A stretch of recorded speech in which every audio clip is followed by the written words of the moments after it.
Hey, YouTube friends and family. How's everybody doing? I hope you're all doing great. You know, we just had, in fact, this is the day after. Well, no, yesterday was the day after the boycott. So today is the day after the day after the boycott. Today's the 23rd. And the Boycott America Corporation was on the 21st. It was a great time of reflection and soul searching. And here I'm going to share with you how it went. That morning, or that night, night before. Anyway, I looked up at the clock and it was 1 minute before midnight on the 20th of June. A burst of excitement hit me as I realized that the Boycott America Corporation was finally beginning. I quickly logged out of my YouTube and my browser, clicked the start button, then went to shutdown. The We the People sample of power was beginning. The plan in our home had been discussed with not just the adults, my hubby Hammer, my mama, and our adult son, and myself, but the children also. I mean, after all, this is their world too, and what affects us affects them.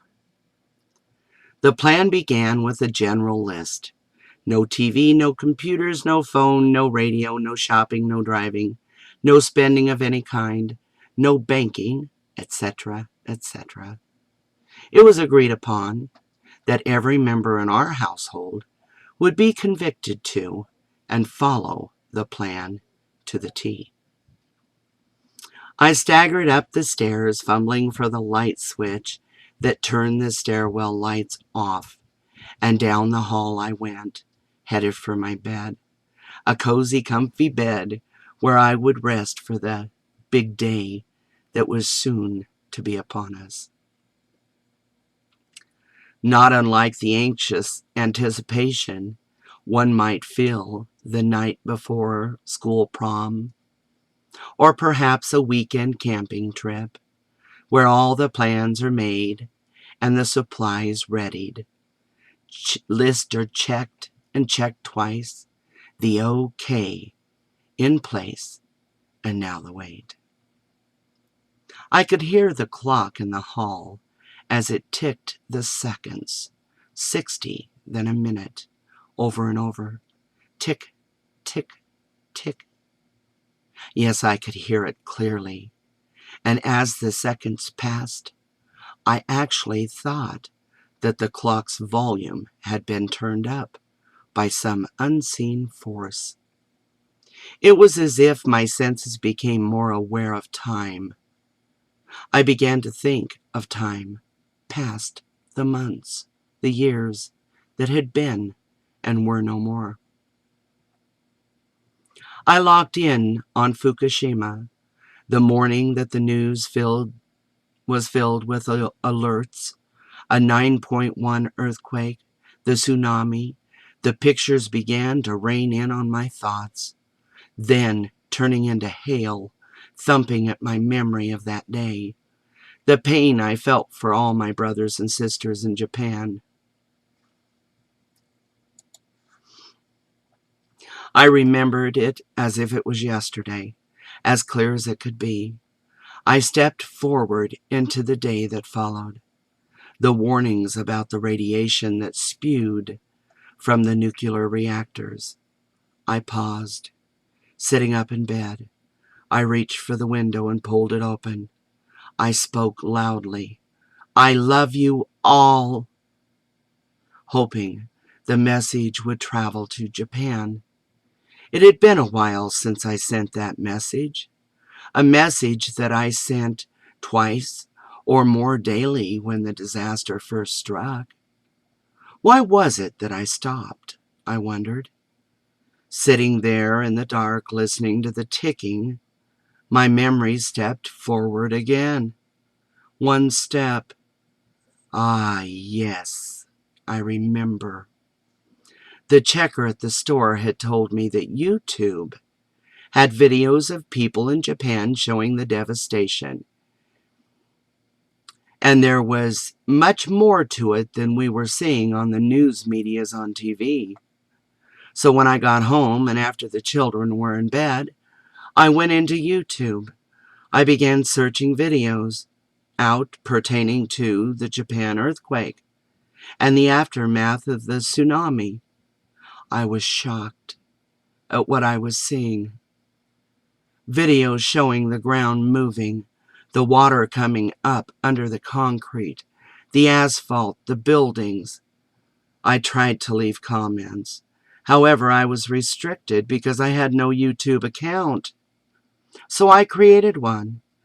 And from there, Zanzibar was born, warning people not to eat the tuna, along with many comments.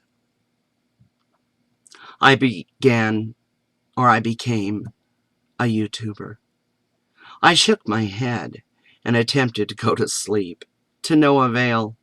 My mind reeled through videos of warnings about the radiation in our air, the fallout, people with Geiger counters, some even traveling for the readings, mapping the alarming counts, and warnings to the public. After all, though our president had promised on national TV to keep us informed, that proved to be another misleading statement. It did not happen. The only way it seemed for us to get the truth was through people like Nibiru Magic, Radchick, Miss Milky the Clown, and Dutch Sense, keeping us informed. The information poured in daily. From there, I began to hear about GMOs in our foods, the chemtrails in our skies, the reptilians living under the White House, common LNN going to hit Earth, asteroid YU-55 might take Earth out, Nibiru on its way, and aliens and fallen angels taking over. I heard about the corruption in government, the fracking, and the pollution in our waterways. Like a newborn baby learning to walk, I was being filled with information.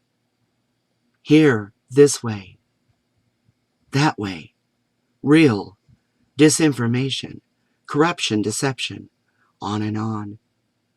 Each news story meant that I would have to do my own research. I mean, I needed to know more and more, and know for sure without doubt that whatever it was true or not. How else would I know? I looked at the clock on the dresser. It was now 3:11 a.m. No problem, I thought to myself. Tomorrow is Do Nothing Day. Boycott America Corporation. I can sleep in. Back to my thoughts as I peered out at the moon. Oh yeah, the fake moon. The moon that I see is not supposed to be real. Or so many say. Videos galore, and so many terrifying or mind-altering or world-shattering things that I did not know. Even like the pole shift and the earth tipping. You know what I mean. All the abnormal, life-changing, world-altering things I had never heard of. Was YouTube a blessing? Or was it a curse? I mean, it frightened me, some of the stories I heard, some of the pictures painted in my mind. Absolutely frightening. I often found myself wondering why I was watching these things. I mean, who in the world would want to know all this stuff? Being a person, a spirit of love, my heart was breaking. I could not even go outside without wanting to cry. I would look out at my beautiful world, the animals big and small, the children playing, breathing in the air, soaking themselves in radiation, and trees dying, bees dying. Oh my God! I was becoming broken, scarred, made into an invalid, a cripple, no longer a person who felt safe and happy. The woman who spent countless hours and years making other people laugh and feel secure was now feeling very insecure herself. There had to be a line of sanity. That was the past 2 years. My YouTube life had kind of created a division between who I am and what I was hearing and believing. In that time, I spent many hours wasted on concern and worry about the world's problems and disasters. I even became fearful of things I could not change, were they to happen. Many of the things I worried about did not happen, and many more yet may not happen. I listened to the crickets and stopped listening to the clock, and finally the Sandman made his way in, and I found peace in my slumber, my hours to dream, my sanctuary. I rose at 9:23 a.m. Hammer was not in bed. He had already made our coffee and was sitting on the deck, where I joined him. The hummingbirds were dining. Looking out, I saw the yard, and bird feeders were full of robins, sparrows, finches, doves, and yes, a pair of pigeons. I kissed my husband and said good morning. Our boycott was in full force. Our day would be a bond with nature, our garden, story time with the children and Mama, dehydrating foods, cooking, and just visiting. Listening to the silence was even pleasurable. The children swam in the pool, and Hammer, one of our adult sons, and I sat on the deck, watching the plains, the sky, the wildlife, and yes, the trees dancing in the breeze. It was about 6:00 p.m. when I decided to lie down for a little nap. I went to our bedroom to lay down.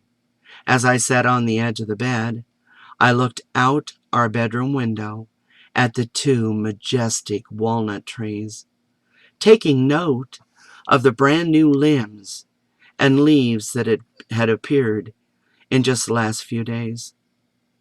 I watched as the squirrels raced around the branches. On the taller tree, at the top, was a black raven or crow, singing out to the world, "All is good, all is good, all is good." Suddenly it hit me, like a bolt of lightning. There would be no nap. I was thrown into the bonding, a meshing, if you will, with the innermost thoughts within my mind. Thoughts that felt more like memories, pages that were stuffed back in some dusty drawer, awaiting a moment, the of air, where the dust would be dispersed and the page seen clearly. Almost as if I had known all along. I saw my world in a different light than the light that I had been dancing under, choreographed, mapped, and reasoned out some time long ago. Perhaps before I had entered this room I call my now, our present. Like a breath of fresh air, my vision opened. I read the thoughts and a smile adorned my face. The world is a forever, a given, a constant. It will not be destroyed, though the inhabitants might be the destroyers of themselves. It is the power of the people, as I have always believed, always known.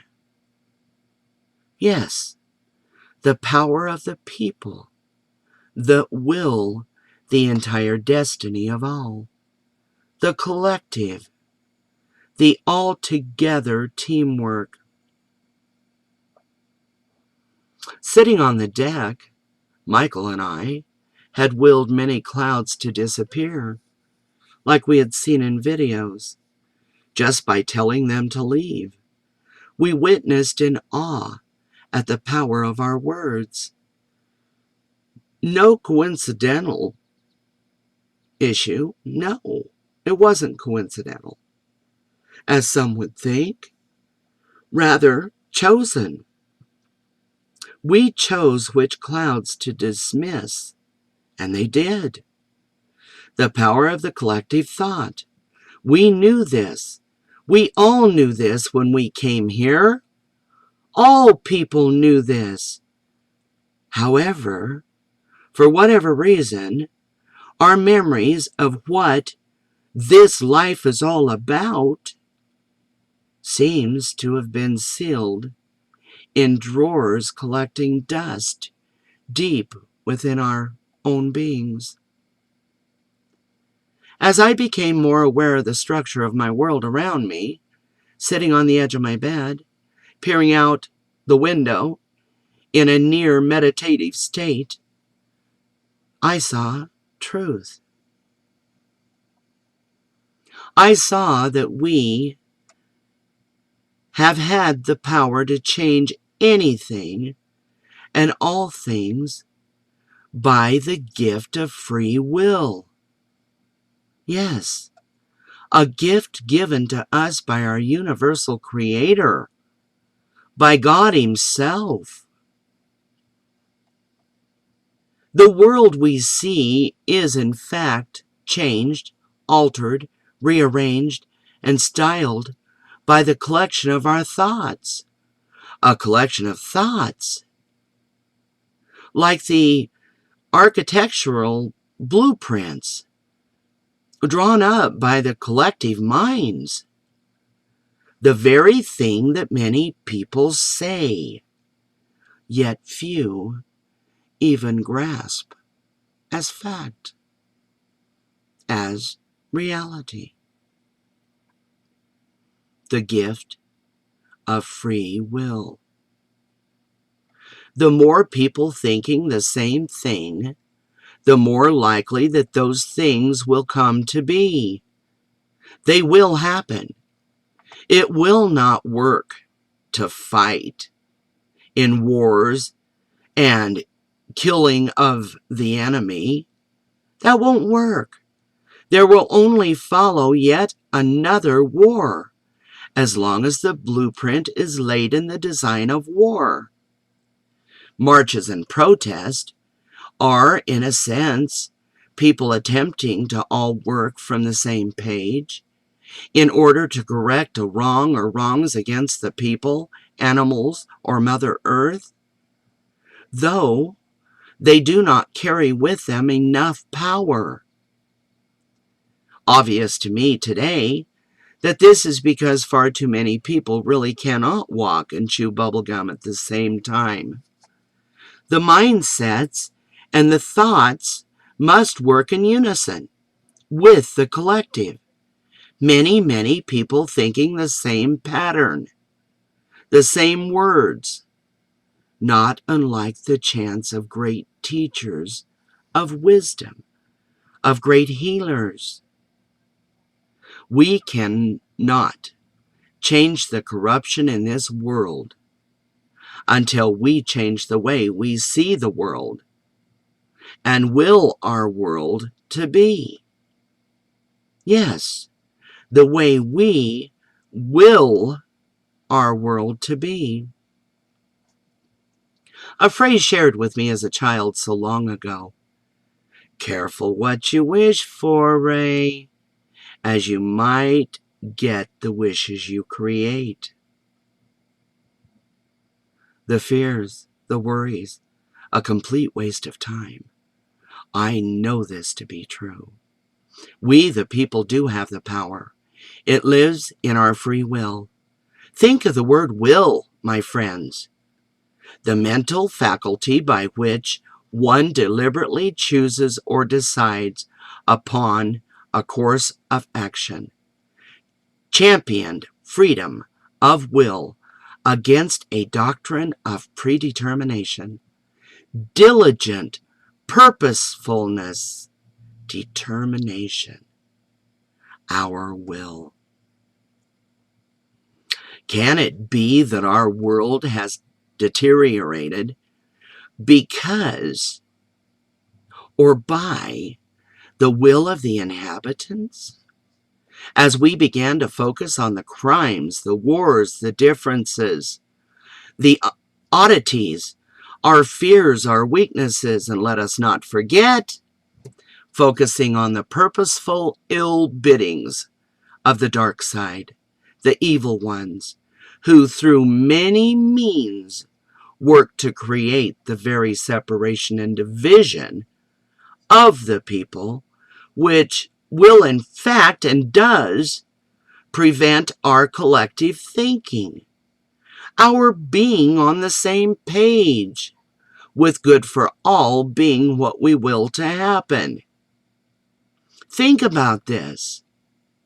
The time is now for you to put this test yourself. Yes, you to put this to the test. A simple test that several people have shown us in videos. Go outside, look into the sky, pick any small cloud, and I say small because the larger ones take a bit more time. Tell the cloud to leave your sky. Just randomly pick any cloud. Demand that it leave. Chant this. Leave my sky. Or get out of here. Whatever your chant may be. Chant it. Command it. Tell the cloud to leave.